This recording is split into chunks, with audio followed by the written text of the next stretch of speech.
Hello and welcome back, everyone. Scootsy16 here with another episode of the Chemlock League. The Tundras just beat up on the Chompers, a 5-1 victory in Game 1 of the doubleheader. That was with our number 4 pitcher on the mound. Now they will have their number 4, and we will be bringing out our ace. Tate Nash did not have a great start his first time out against the Foresters.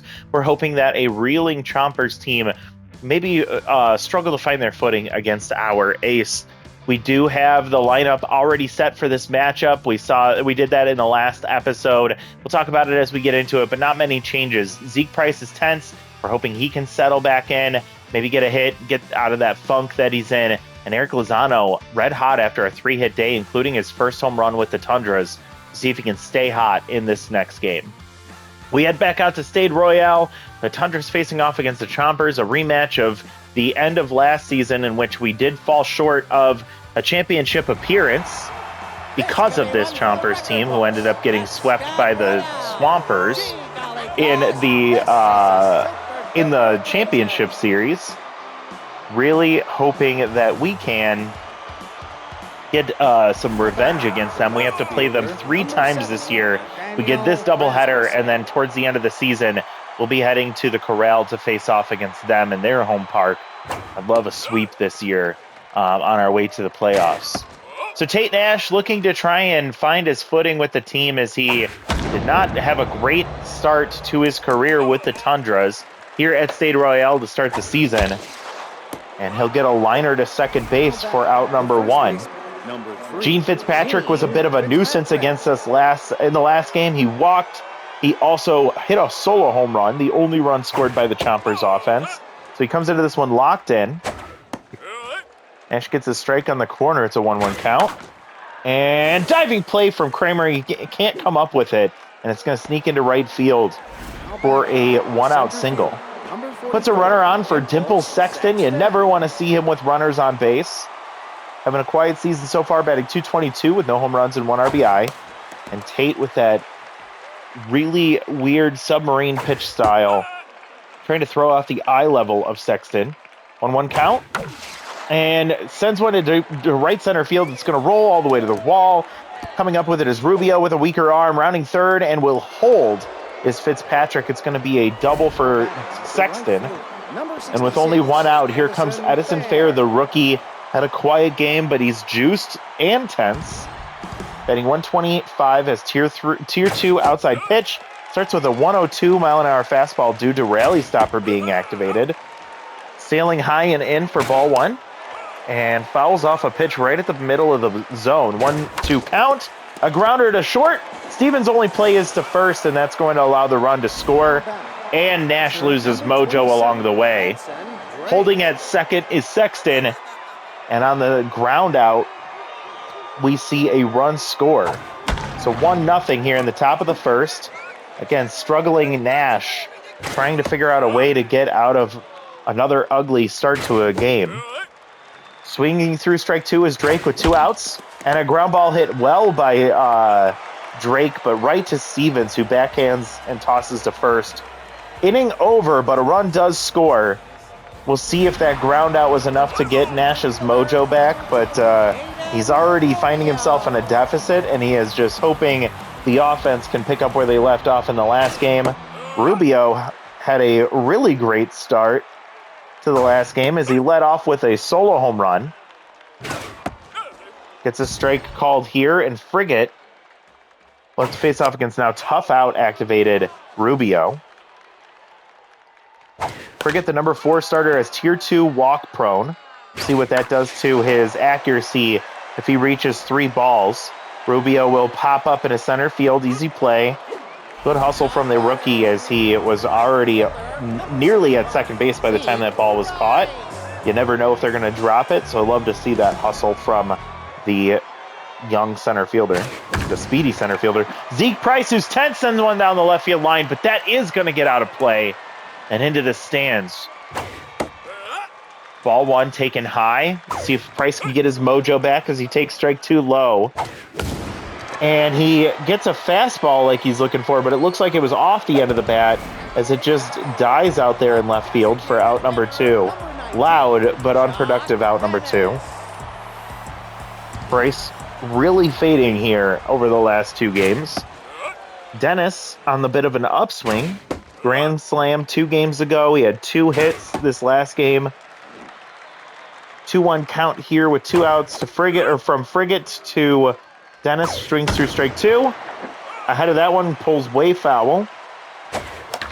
I would really love to see us capitalize on Frigate here, as I just hate when we see a weak pitcher we just can't do anything about. And Dennis does hit this one well, but just got underneath it, just misses the barrel, and Rasmussen catches that on the warning track in left field to end the inning. So we go down 1-2-3 in the first, still down 1-0. And Lupai McDowell, who sat the bench in the last game in place of Jagger McMillan, he comes in here, getting his an opportunity, looking for his first hit of the season. The 1-1 count, swings through strike 2. The 2-seam fastball sails up on that submarine pitch. And there's the slider for strike 3. McDowell, despite the tough out trait activating, not able to make contact there, and a quick first out for Nash. It does help him to get his mojo back. Now has to face off against Tedson. Starts with a changeup outside. He doesn't bite. Slider catches inside and low. 1-1 count here to Tedson. He takes a fastball low and away. That's the pitch he's looking for. Gets ahead of the changeup there. It's 2-2. Tedson will ground the fastball to the right side. Easy play for Bauer, out number 2. The designated hitter, number 26. Splits had a RBI. Did he have an RBI? No, he did not. He had a big double in the last game down in the right center field section there. Falls behind 0-2.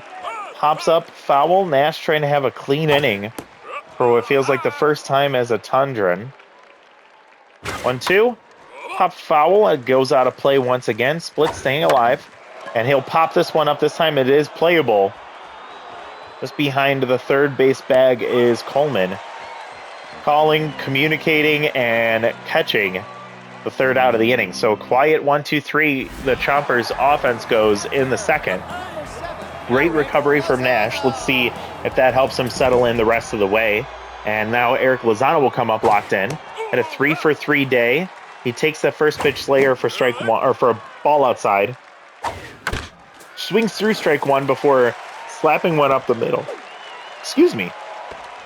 Got the hiccups all of a sudden. And a base hit for Lozano, and he now is at least 4-for-4 going back to the last game. So 4 straight at-bats where he's reached base safely. Now Bauer comes up. If anybody wants to go check me, go ahead and check out the game with the grand slam. It's hit and run, and Flip Bauer makes great contact, but it hangs up for Sexton in center field. Tough luck for Bauer. If you want to go check out the third game of the season, where Jacques Dennis hit the grand slam, you can see what Lozano's day looks like, because if he had any hits leading or ending that game, that would keep his streak even higher. He's now 4-for-4. My God, why can't I talk? Brock Kramer slaps one into left field, and we have 2 aboard with only 1 out for Wedge Stevens, who's batting .444 on the year. He'll take a ball outside. Good eye on the slider that doesn't catch the corner. And Wedge down the right field line, and diving play from Fitzpatrick. Fitzpatrick, he can't make the play. It gets past his glove into the right field section, but he's able to slow it down, saving extra bases and saving runs from scoring. Fitzpatrick doesn't get credited with a error there, so it's a base hit for Stevens, and bases loaded with 1 out for Coleman. He gets one up the middle. 1-run scores, rounding third and heading home. Was that Lozano who scores? 2-run score on a single from Raiden Coleman. He is trying to take advantage of his second chance here with the team, wanting to stay in the starting lineup. And he might with his production over the last 2 games. 2 aboard, 1 out. We're up by 1, 2-1, and Harrington's up here. And she'll get one through. Her second hit over the last 2 games. Runner will hold at third, as that was a slow roller. Not a good opportunity there, but now bases will be loaded with still only 1 out for Aiden Rubio. He flew out to center field last time. Mid-pressure here. Swinging at the first pitch and popping up into shallow center field. Will they try and test the arm of Sexton? We will. Weaker arm from Sexton. The throw goes through and misplayed by Drake. Sliding in ahead of the tag anyways is another run scoring. 2 outs, 2 on. Price tense. Frigate tense. Great opportunity to put our foot on the neck of the Chompers. Pulling behind 0-2 is Price. And he pulls a fastball foul out of play. Or it gets down in foul territory. Oh, that one flies off of the glove of Drake. Both runners will advance. Despite it going towards the third base side, still gets way ahead of, or way away from him. Now we have 2 in scoring position for Zeke Price, our best hitter. It's your moment, Zeke. Stays alive on the pitch way out of the zone. 1-2 count, 2 outs. Ball misses inside. Good eye. Come on, Price. Oh, that was your pitch, dude. Swing! Swing the bat. Oh! We put our guy in the right situation to be able to do the damage you know he's capable of doing. He's in his head.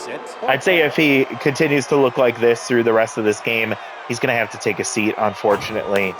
It's really sad after seeing his Rookie of the Year performance last year. As this one slapped into right field, and it drops in front of Price. If he's not tense, that's going to be a catch. Instead, it's a leadoff single in a mojo boost for the Chompers, and that's frustrating. All right, Rasmussen 0 for 1. Great speed, and the runner takes off. Lozano throws down way in time. Stevens with a great slap. And following that is a pop-up to shallow center field. Rubio's going to take control here. That's out number 2. Wow, just like that, two pitches, 2 outs. Bases cleared, and Fitzpatrick comes up 1 for 1 with a single. Did not lose mojo after that diving attempt to make that play in the last inning. Chase is way outside. It's a 1-1 count. And holy shit, Fitzpatrick trying for his second home run in the last 2 games, but he's well ahead of that one. And gets him way ahead on the slider. Gets him chasing high and in, and Tate Nash settles the Chompers in the third. After we get 3 runs, he does not allow the Chompers to fight back in this one. We're going to go 3-4-5. We had a couple of runs left on the table in that last inning, but if we can maybe get a little more insurance here, I won't be so upset. 1-1 count. Gets another called strike on the corner, and Dennis will take a ball outside. Frigate still tense. He's over 45 pitches now, and Dennis slaps a slow roller. It's going to go to Frigate, and he's going to make the play, getting his mojo back in the meantime. That's really unfortunate against our 2 and 3 hitters. Now Lozano comes up, and we were talking about his streak of hits. He takes a strike for his first pitch first pitch slayer, pulls one foul, and now a ground ball to second base will end that streak as he grounds out for out number 2. Flip had a tough out the last time up. He slapped one hard to center field, but it was a liner right at Sexton. So Chuck Drummond comes back in. He's still locked in as he came in at about half stamina in the last game before getting pulled by Mayo. He pitched really well, but again, not at full stamina here. Despite still being locked in, he falls behind 3-1. Bauer down the left field line, just foul, just past the third base bag on the left side. This one's sent to center field, and it will get down in front of Sexton. So he finally gets a little bit of green grass to help him out. And that'll put a runner on for Brock Kramer. 1 for 1 with the single. Number 14, Brock Kramer. Drummond still locked in despite giving up the hit. 2 outs. Kramer almost gets hit there as he dives out of the way. Drummond has yet to allow an earned run this season. 1-1 count. Kramer chases outside, pulls foul. 1-2. And he pulls one foul once again, well ahead. Doesn't bite on the slider that tails out of the zone. 2-2. Ball misses inside. Full count. Runner will take off with 2 outs. And ball 4 outside. And Brock Kramer he's able to steal himself a little bit. Drummond, a really great pitcher. A lot of movement on his pitches. And he doesn't bite on those that were too far out of the zone. Now Stevens comes up. He has a base hit today. Strike catches, 1-1 count. Ball misses low. Stevens will pull foul. It's 2-2. Tough spot for here. He's got to protect. And he sends one to center field, but that is going to hang up for Sexton. Getting a lot of action here today.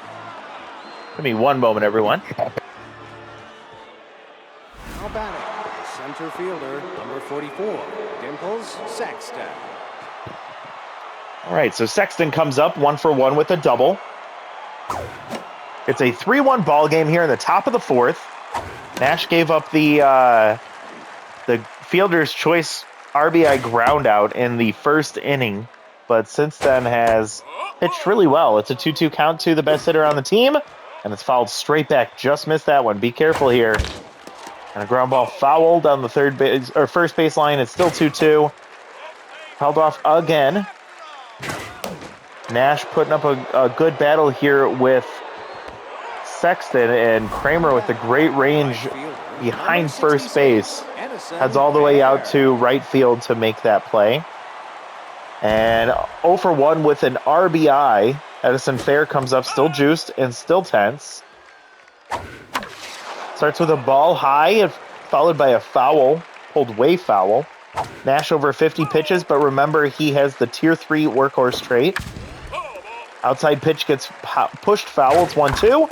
And slaps a grounder. Backhand by Stevens. Great arm. Gets the play in time. That is what a great arm does from shortstop deep in the hole. Stevens is able to make the play. 2 down for Drake. Strike 1. Ball misses low and in. Nash slowly starting to show signs of tired, but if he can maybe get a strikeout here, gets a mojo boost, he could last a little bit longer. Instead of grounder to first, that'll do it for the inning, but it doesn't look like Nash gets any mojo. And we'll take a 3-1 lead into the bottom of the fourth. Looking for a little insurance as we go 8-9-1. Starting with Coleman, who had a 2-run single with, I think, bases loaded. Drummond's still locked in. See if Coleman can find a way to figure out the elite ace of the Chompers. Bullpen. Checks and holds. It's a strike called, and it's a 1-2 count. Ball misses in. And Drummond getting tired. Full count here as he throws his 24th pitch. Called strike 3. Coleman giving him a gift as he just sets the bat on the shoulder and he doesn't even swing. Drummond likely pulled here as he does get pulled for Naya Mayo. Naya pitched in the last game. Ran into a Lozano home run as Harrington makes really great contact there. So a single and then really hard contact to center field. I'm not mad about that out. Rubio comes up 0-for-1 with an RBI. Sacrifice fly in his last at bat. 2 outs and he takes a strike low. Mayo approaching half stamina quickly. 1-2 count. Tough out activates for Rubio. And he'll foul one off. Lands just above the dugout. Chases strike 3 way outside. Shakes his head as he heads back to grab his glove. And then back out to the field as we go quietly in the fourth. To the top of the fifth we go. It's going to go 6, 7, 8 for the Chompers. Starting with Lupine McDowell, who struck out in his last at-bat, as Nash gets a first pitch strike here. 60th pitch on the way, and it's lofted to right field. Low wall, shallow in right field, but still playable for Price here. A quick out, and Serd Tedson comes up 0-for-1. We're in a high-pressure situation now, so mojos will play a bigger difference. Nash at about half stamina at 60 pitches. Ball misses high. 1-1 count. Chases high. Strike 2. Tedson doesn't bite high, and it's 2-2 count. Almost gets hit there. Full to Tedson. Nash with the put-out pitch. Gets him chasing low. It gets past the glove. Bauer will make the play. That's a shortstop at second base, hustling and able to make the play in time. I don't think Norner West makes that play. I don't think McMillan. Maybe McMillan makes that play. I don't think Pumice Beltran's going to be able to get that over in time. Nice having Bauer on the right side of the infield. 0-2 count to splits. And that two-seam fastball tails way inside. Stones him on strike 3, swinging well late of the 93-mile-an-hour fastball.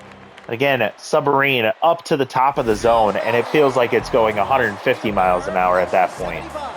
All right, Zeke, nobody's on base. We're not in a high-pressure situation. It's time to get out of that that tense mojo. Let's just do it right here. He took a strike 3 looking last time. And he pops up to left field. Rasmussen will camp for a while before making the play. And Price will likely go 0 for 3 for the second straight game.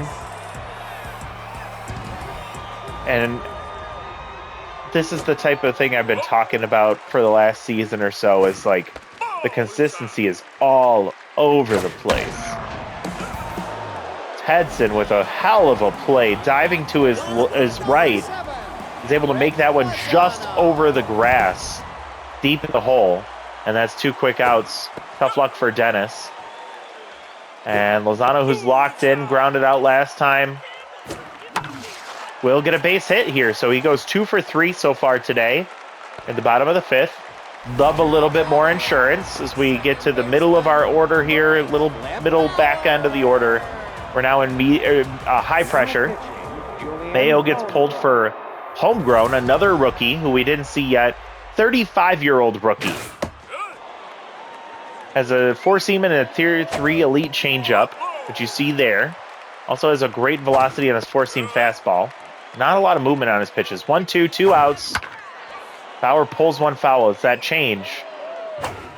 He does it again, and he gets him well ahead. I think he was just geared up for that fastball. He went for broke, and he went broke. So we go to the 6th. Let's just get 3 quick outs and get out of this one. High pressure to start. Porchetto tense. 1 for 1 with the single. Nash now locked in. See if he can finish off this game. Diving play, and it's foul over the glove of Raiden Coleman. See if that doesn't bite us in the ass. Pop foul, 1-2. Nash tries to get him to chase low, and he doesn't bite. And a ground ball. This one much easier for Coleman. Scoop and toss to first, out number 1. The left fielder, number 70, Nathaniel Rasmussen average at 200. He's 0 for 2 today. Still high pressure. Still locked in. Nash over 75 pitches now. Starts with the ball high and in. Fastball pulled foul. Another fastball catches the corner, and it's 1-2. Rasmussen will dribble, just lands foul. Lozano gets to that one on the other side of the line. This one's lofted into center field. Should be an easy play for Rubio. Hauls it, and that'll be out number 2. Gene Fitzpatrick, the last chance for the Chompers with 2 outs here in the top of the 6th. Max pressure. He's 1 for 2 with the single. Had a home run in the last game. He's been the biggest threat in this doubleheader so far. Takes a strike high. 1-1 count. Ball outside. Pulled foul, and it's 2-2. 2 outs. Gene Fitzpatrick will swing through strike 3, and Tate Nash goes complete game. Gives up 1 run at the first inning and settles in and shuts down the Chompers the rest of the way. And boy, did this feel so good after that sweep against the Foresters, after getting shut down in the playoffs against the Chompers. We're on a revenge tour now, I think. The Tundras get another victory. We sweep the Chompers here at home. We win 3-1. Not a lot of offense, but the pitching did its job. Offensively for the Chompers, they got 3 hits today. Fitzpatrick, Sexton, and Porchetto. An RBI on a ground out from Fair. That's it. 4 strikeouts across the team as well. On the other side, the Tundras. We get an RBI sac fly from Aiden Rubio. We get an RBI or 2-run single from Raiden Coleman, who produces from the bottom of the order. And 2 hits from Lozano. He continues to stay red hot. 2 for 3 with a run scored. Hits from everyone on the team except for our top 3 hitters, Rubio, Price, and Dennis. At least Rubio still performed. But Price, he's going to need a day off, I think. Dennis, he was looking good for a minute there, and he's starting to swing towards cold again. I don't know what to do about it. The team has been really frustrating with their inconsistency, and we got to figure it out. Actually, I do want to shout out Harrington, as she had a hit last game. She had another hit here today, and that 1 out in her second at-bat was a frozen rope to center field that just hung up straight to Dimple Sexton for an out. So I love seeing her bat warming up maybe a little bit. Maybe she can help to kind of bail us out while we're working on getting Dennis and Price sorted out. Frigate gets the loss, 2 2/3, giving up 5 hits, 3 earned runs, and 1 strikeout, and the bullpen the rest of the way shut us down, only allowing 3 base runners through the second half of the game. On our side, Tate Nash, the only one we needed, which is really great for our bullpen, who has been used a lot over the last 2 games. Tate gets the win. He goes 6 innings, gives up 3 total hits today. He gives up 1 earned run. It was in the first inning, and 4 strikeouts. That drops his ERA significantly, and now he's starting to look like the ace that we signed him to be, which makes me feel so much better going forward. Nash gets the number 1 player, Raiden Coleman number 2, and Brock Kramer number 3. Love to see some, not core pieces of the team, not some, the players that we're always relying on to see those players of the game. I'm going to say I'm really irritated over the last 2 games. We swept the Chompers, and that was rewarded with a bunch of negative loyalty outcomes on these manager moments, and I'm just getting so tired of the manager moments. So, Corona, I'm sorry, but just because you're cheaper, I'm going to drop your loyalty, and it'll just even out with Wong here. That'll be it for manager moments. Let's sim ahead to our next game. We're at 3-2. We're still behind the Foresters, who are red hot, 4-1. The +9 run differential. We have a +3, and we'll be facing off next against the War Wagons. They think they beat us last year, but we ended up they're currently sitting at 2-3 with a -6 run differential, and that's a really tight division over there on the Fire side. I guess it's even tighter on our side here. All right. Since that game ended, what happened? Well, not as much as the last one. We do have development for Black, which sees him a chance to gain Cannon Arm. I think I do want that. That would be really huge and definitely would justify keeping him around, even as a backup, which he's being paid very minimal right now. Lozano with a chance to buff Arm and also potentially lose First Pitch Slayer. It's really cheap, and I think this one's worth it. Get his arm a little stronger, and First Pitch Slayer, as we've talked about, isn't the best trait. It's also a low chance he'll lose it, so I'm not worried about risking that. Our rookie, 23-year-old starting pitcher, just lost 3 accuracy. Not a lot, but just always annoying when you see regression on the young players. Unfortunately, Gene Gray gets signed by the Torpedoes. He replaces Kyrie Hammerhead. Kyrie with first pitch prayer and utility. Left field and center field doesn't really appeal to me much. Emmy Dixon with development as well at 36. I don't know if we'll do that. All right, let's see. Lozano, I probably will do this one. He needs a little boost on the defensive side of things. Let's see, what else? Do we reward Coleman after his just great outing that we just saw? I would say I would be willing to if this was for different options like power and speed, or a boost to arm without the negative option or the negative outcomes of a guaranteed loss of 1 arm and a chance slow poke. I don't want to risk that. Flip Bauer, we're definitely going to do this one. Let's go ahead and pop that one on right now. He maxes out his contact. He does lose 1 speed, and he does gain utility infield. So this is actually huge for us. Maxes out his loyalty along the way, and he's now an A player. So now we can look at an option for third base. If we can find somebody at second, we can move Flip over there, which is really exciting. And this one for Christian Black, speed fielding arm, chance for more speed in fielding, and a chance to gain cannon arm.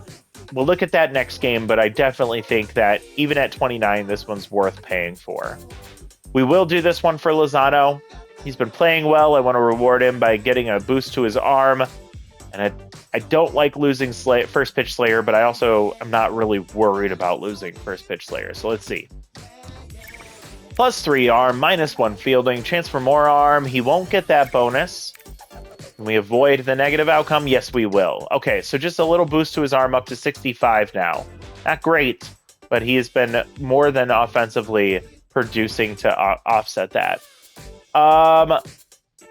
I am curious to see what second base options are out there. We really haven't had any yet. Cleo Cleo Rums is not a viable option at all. Harper Fontia, Tucker McConnell. Oh my goodness, excuse me. Both scholarly and some pinata scholarly. Marker Carr. Ooh, see, this is an interesting guy, but he's scholarly, and I would say, I mean, we obviously would have to get rid of. Definitely can't play what they said on the air. They wanted to hear this. We'd have to get rid of Lozano to do that, and we're not going to get rid of Lozano. But I am going to still watch him, just in case. If things go to shit, then maybe we can start making some of those moves. Beal, not even close. Baldwin, still out there. O'Brien, not even close. Baldwin, I just don't think we can really justify bringing him in. I don't know who he would replace.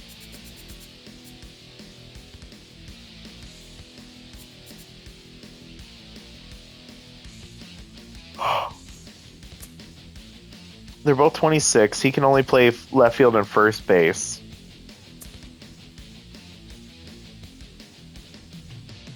Better fielder with a weak arm. Much worse hitter. Much worse arm gets offset by cannon arm. Clutch is better over contact versus lefty, in my opinion. And less utility and flexibility. God, it's just so hard. Tell me if I'm off base here. Is Amos Get-Wrecked worth keeping on the team? I think we don't have to rely on him. He's definitely going to come into play here and just in the next game as Price needs a day off. But I feel like even though he hasn't produced substantially just yet, he has a lot of promise, and I think he can be super good for us still. But I don't think. I'm not loyal to him, but I'm also not thinking we should just get rid of him just to get rid of him. I don't know. I want to hear your thoughts on what you think about Get-Wrecked and his future with the team, especially with guys like Baldwin and O'Brien sitting here waiting to be considered. Do we look to make one of those moves either now or down the road? I'm torn, and I am a bit biased and loyal right now. It's a tough decision to make. Alrighty. With that, let's actually set the lineup for the next game against the War Wagons here. And on a 3-game winning streak, which is nice to see. We are going to give Price a day off. Sad to see. I like seeing him find success. And with that, we now have to figure out how we're going to move things around. So I think I'm going to bump Kramer back up into the 2 spot just from the speed perspective. Let's move Lozano to number 3. Then let's do Dennis, Bauer, then Get-Wrecked, Stevens, Coleman, and Harrington. I'm going to keep Coleman in until he proves otherwise. So between him and Black, it's just going to be riding the hot hand and making adjustments when necessary. And Harrington will continue to start at the bottom of the lineup as she seems to be finding a little bit of confidence now that the spotlight's not on her, despite the spotlight absolutely being on her. Dixon on the mound. Another home game. We try the alts again. Let's try maybe alt home game against the War Wagons. Let's see how Dixon performs. She pitched really well. Her first start with the team, and she went full complete game. She gave up 2 runs in the first inning and then shut it down from there. 3 strikeouts, 8 hits allowed, no walks. She did give up a home run, but she did really well after struggling to start. Peaking at Wankerstein, who has been recovering from an injury. He is strained. I'm thinking that by the next game, he should be in a situation where he's well, which doesn't affect his attributes, but I do believe it actually does affect his stamina. So we'll see how well he can do, but being able to get Dixon to go the full game here, if she can get another complete game, that'll make me feel really good about the bullpen being well rested for Wankerstein's start. in case he can't recover well from the injury, or if he's still kind of catching back up from a tough first start of his career. So that's where we're at. Dixon coming out against Israel Cameron. If you recall, Israel Cameron was a year one All-Star. And while he does have tier 2 crossed up, he is also a really great hitter. Actually, let's see if, I don't know if it'll change, but he typically hits for himself. He is not the DH. Interesting that Cameron is not getting that start. See, the contact and speed are insane. He's not having a great year hitting-wise. Let's take a look at the roster and see if there are any rookies on the team. No one in the catching department. Mephisto and Vang. No. Barnstormer, Cherry, Plows.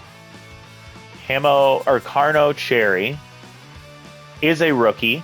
Same with Nickel Plows. Both rookies at 28 and 26. Not really great players, but rookies nonetheless. We have Golder Maynard is another rookie, so they have 3 infield rookies, and they're all really, really bad. I'm guessing we're going to see something like Vang going to first, maybe Mephisto going to third, Barnstormer at second, and then Gander McUtters at shortstop. You don't want Maynard, Plows, and Cherry starting. Then you have Alonzo. No. Powell and Hackett, both familiar names. Powell was on their team before, and Ian Hackett, former Tundra in the first year. Finley Curtis, a good hitter for the War Wagons, and I believe maybe, let's see, who was their all-star last year? It was Nico Copeland. He is no longer on the team. Year one, it was Israel Cameron. They still have Gustav Graham. They don't have Elliot Serrano, who was last year's starter for them, or all-star for them. And as far as rookies go on the pitching side, McCoy, Cameron, Larson, and they only have 3 starters in their starting rotation. None of them are rookies. We have Heath and Wolf. Wolf is a rookie, 22-year-old B, Tier 2 K Elite Curveball, and Tier 2 K Neglector. I wonder if he's starting or if he is... Who's starting for them? It's Heath. Heath is getting the start for them in the starting rotation. Wolf is in the bullpen. Who else? They have Graham. They have Turnip. They have Emmett Powell. And then they have Tuna Harvey. Some familiar names. Definitely not rookies. And I say, just based on looking at the team here, I feel like we have an advantage, but I am not. Obviously, we always know that can always come back to bite us in the ass. Vang's actually getting the start at third base, despite Mephisto being locked in and having the better fielding and arm rating. Interesting. I don't know if that'll change before the next game. Dozen Rolls is tense. Mephisto and Curtis are locked in. Cameron having a tough year. Doesn't look good on paper, pitching-wise. We'll see what happens when we actually go out to the field. Again, another home game next time out. Thank you so much for watching. If you enjoyed the content, you see a 3-game winning streak for the Tundras, go ahead and put a like down below for the Tundras starting to turn things around in Season 3. If you're enjoying the content, please subscribe to the channel so you're not missing anything else that we have going on. And let me know if you have any thoughts around this team. I definitely want to hear your thoughts on Amos Get Wrecked. We continue to pay him $7.6 million to be on the bench. Is he somebody that we look to replace? Somebody that's already on the free agent side? Or do we ride with who we know? I'd love to hear your comments down below. Any other ideas that you have for this series or the channel as a whole? Would love to hear those in the comments, and can't wait to hear from all of you, and see you next time. Bye, everybody.